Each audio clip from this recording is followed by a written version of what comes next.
Hey, what's up, everybody? Don P. Not to be confused with Don P. I wanted to do a little sports review today. I wanted to do a review on the Western Conference Finals between Oklahoma City, the Thunder, and the Golden State Warriors. So, first off, I did not expect OKC to get here. I thought it was going to be the Spurs, but OKC, they're clicking at the right time, and they're figuring out how to play together. That's the key. The season's a long season. Just because you're not playing the best basketball, 60, 70 games in, just because your record's not, the best record in the NBA, it all depends on when you peak as a team. And Golden State's basically, they've been peaking the whole year. They've been great. Teams like Oklahoma City, teams like Cleveland Cavs, they've just peaked. They just started to win. They just started to be a cohesive unit, and right now OKC is clicking on all cylinders. Russell Westbrook and Kevin Durant, they figured out their 1-2 punch and their roles. And then, guys like Enes Kanter, Serge Ibaka, a couple other guys, a couple big guys that they have. What's his name? Steven Adams. Steven Adams is averaging right around 13 rebounds a game. And, that is making a huge difference. Actually, no, he's not. He's not averaging 13 rebounds a game. He's averaging 13.9 rebounds per 36 minutes, though. That's huge.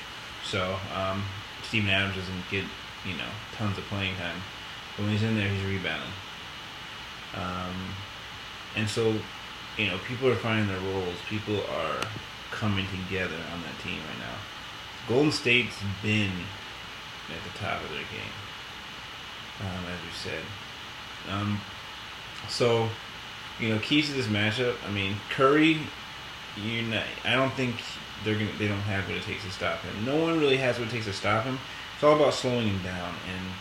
And from what I've seen, you're not going to slow Curry down by playing like traditional defense or traditional man defense.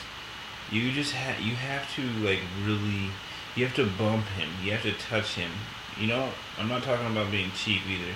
I'm just saying like a hand on the hip, something that can make him take a shot that's, not his normal release.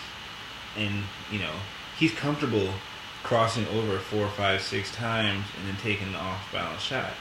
So you have to make him kind of cross. You want him to take like a balanced shot, but not one that's not a comfortably balanced shot, if that makes sense. Depending how you guard him, I think people should just stick to one side of him, get next to him, so that when he shoots, it's just awkward, it's different. He's fine shooting with people in front of him, going straight up, they're trying to block a shot. That's what he's used to. Get next to him, don't worry about him beating you really. But just more try to be there in his peripheral, be there on a certain spot that he's not used to having defenders. So they're gonna have to run multiple people at Steph, and similar to what I believe it was. I can't remember now. Can't remember who it was, but whoever beat Oklahoma in the national or in the game to go to the in the Final Four, they ran different people at Buddy Hield. Buddy Hield was like the college version of Steph Curry, almost, not quite. I mean, there's no Steph. There's only one Steph, but they just ran different people at him, high energy guys, and that's what teams are going to have to do. They're going to have to run different guys at him that are high energy, and they're going to have to make him uncomfortable. It's gonna be almost impossible to do, but that's what they need to do in order to stop him. Draymond Green, he's been balling. He's been playing very well. He's everywhere. He's like a poor man's LeBron, which is like an awesome player still. He does everything. He'll get you 10 assists. He'll get you 10 rebounds. He'll get you 30 points. He'll do what he needs or what the team needs him to do. He might score 10 points one game and then score 35 another. That's just, his skill set. He conforms. He's one of those players that can conform to the team and give that team what they need. So I'm really big on Draymond. Klay Thompson, he's shown that if Curry's not there, he'll give you 40. He'll give you 40 points. Like it's nothing. He's, they're not the Splash Brothers for no reason. Klay can shoot. Klay has one of the prettiest, if not the prettiest, shot in the NBA. So, and then the ball movement from Golden State is top notch. And then when you got a guy like Steph who draws so much attention, who can, underrated for his athletic ability. Not the biggest leaper or jumper, but he's got a great first step, a very quick first step, one of the fastest first steps. And when you have to play up on him so much because you're afraid of a shot, that first step, he's even quicker. He's going to be even quicker than everybody else because people play up on him so much harder. So it's going to be, he's going to appear quicker. He's going to get by people easier. He's tough. Golden State's a tough team. On the other side, you have OKC with their big guys, Russell Westbrook and Durant. Those are their two main heads. Durant has been stepping up his game lately. Thank goodness. I was wondering, are you really going to let Russell, be the best player on this team? And Russell's a beast, though. Don't get me wrong. Russell's awesome, but in my opinion, Durant is better. Might be by a slim margin, but he is better. He's a better shooter. He's 6'10", 6'11". Russell's more explosive. He's faster, but he's 6'3", and he doesn't shoot nearly as well as Durant. So, but he's a better passer. He's scrappy, and Russell, he plays mad. He's gonna go get his. Then we have Enes Kanter. Enes has been playing good. He's been catching a lot of flack because he's a good scorer, but like defensively, there's some question marks. Rebounding wise, there can be some question marks. Overall, though, I think Kanter's he's a good player.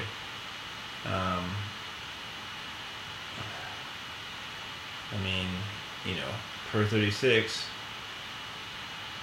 Kanter's getting 13.9 rebounds. Adams is giving you 9.5 rebounds. Sorry, he's not giving you 13.9. But Adams is rebounding as well. Russell's giving you 8.2 per 36. That's what's big. Russell is there. He's rebounding at the same rate as Kevin Durant. Kevin Durant's 6'11". Serge Ibaka. I'm not a big Serge Ibaka fan. He's given 14.2 points for 36 minutes. 2 blocks, 7.7 rebounds. Durant is giving more rebounds, more points. And Ibaka's 6'11", so. As an individual, I'm not that impressed, but as a team, they're playing very well. Oklahoma is playing their best ball of the season, and that's what it's all about. When these teams finally match up, it's going to be about who's playing the best at that time. Not about who had the best record during the regular season. None of that matters. I remember back in 2002, 2001. I'm a big Spurs fan as well. I like San Antonio. The Spurs swept the Lakers in the regular season. It's doing good, right? By the time they got to the playoffs, though, Lakers swept them right back. That's how you know that the regular season really doesn't matter that much. The regular season for fringe teams is a grind. The regular season for elite teams, there's really four elite teams this year, in my opinion. The Cavs, the Spurs, the Thunder, Oklahoma City Thunder, and the Warriors. Those four are elite teams, and with teams like that, I mean, obviously Golden State was on some we want to break the record stuff, but and the Spurs were kind of doing that record thing too a little bit, playing a little harder than normal. But like, you know, LeBron, his team, they're just gonna coast. They're gonna coast all year long. They're gonna try to find what works. Games are practice for them because they're gonna get to the finals no matter what. When you got LeBron in the East, that's the finals. All there's to it. But it's about learning and getting better and not being afraid to lose in the regular season because it's not going to affect anything. If you're going to lose, but you're practicing things and doing things the right way, then the loss was worth it. You know. So back to OKC. They're just looking really strong right now. You know, you just beat San Antonio. They were looking a little old, but San Antonio's tough. OKC had to play very well to make them look like that. So this is going to be a great series. I'm a LeBron fan, but this is the first series that I'm really looking forward to. That I really want to see that doesn't involve LeBron. I mean, I like watching LeBron. I'll watch all those games. Sorry. It's late. I'm about to go to bed after this. But OKC, they're going to be tough. This is not going to be... This is a very hard series for me. I would not bet on this series. It's tough. I do not know. Especially right now, before watching any games. This is not the same OKC team that got beat 3 times against the Warriors. Not saying that they're better than the Warriors now, but they're just not the same team. They're a better team, a more cohesive unit, and they're playing very well together. Golden State, on the other hand, you know, they lost Steph for a while. They didn't really skip too much of a beat. Steph, I feel like, pretty much got back to Steph within half of a game. And then definitely became Steph in that overtime when he put up 17 points in overtime to set a record. Steph is amazing. I mean, Steph puts so much pressure on a defense. He is so unguardable. It's just crazy. I mean, his shot is just pure butter. I mean, it's just ridiculous. I love Steph. And I think he deserves his unanimous MVP. I mean, let's not kid ourselves. LeBron and Jordan both deserved a unanimous MVP at some point in their careers. But Steph's still the first person to get it. So, deserving it and actually getting it, 2 different things. Still. So you gotta have love for Steph in that situation. But, man, as far as calling this series, who's gonna win? Man. I mean, it's hard not to lean towards Golden State. It's very hard not to lean. But I have to think about how well OKC just did. And OKC just beat the Spurs. So, they've proven that they can beat anybody. The Spurs are one of the toughest teams in the league. And maybe they were the toughest. Many people were picking them to beat the Golden State Warriors. No one was picking them to lose to OKC. So I want to give, OKC his props. I definitely give them the props for beating that team. Now, as far as predicting who's going to win, I don't know. It's too hard for me to say right now.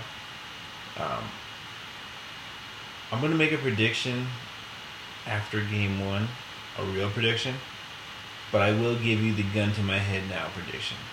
And the gun to my head now prediction is Golden State will come away being the winner of the series. But I will not be surprised if they don't win. I will not be surprised at all. I will not be surprised at all if, Golden State is not able to get past OKC. OKC is beastly. As a LeBron fan, I would like to see Cleveland play OKC because I definitely think that playing against OKC would be an easier matchup. A hard matchup, but an easier one than Golden State. But, we'll just have to wait and see. So, like I said, gun to my head, right now I'm going to take Golden State to win the whole thing. Or to win this conference finals. LeBron,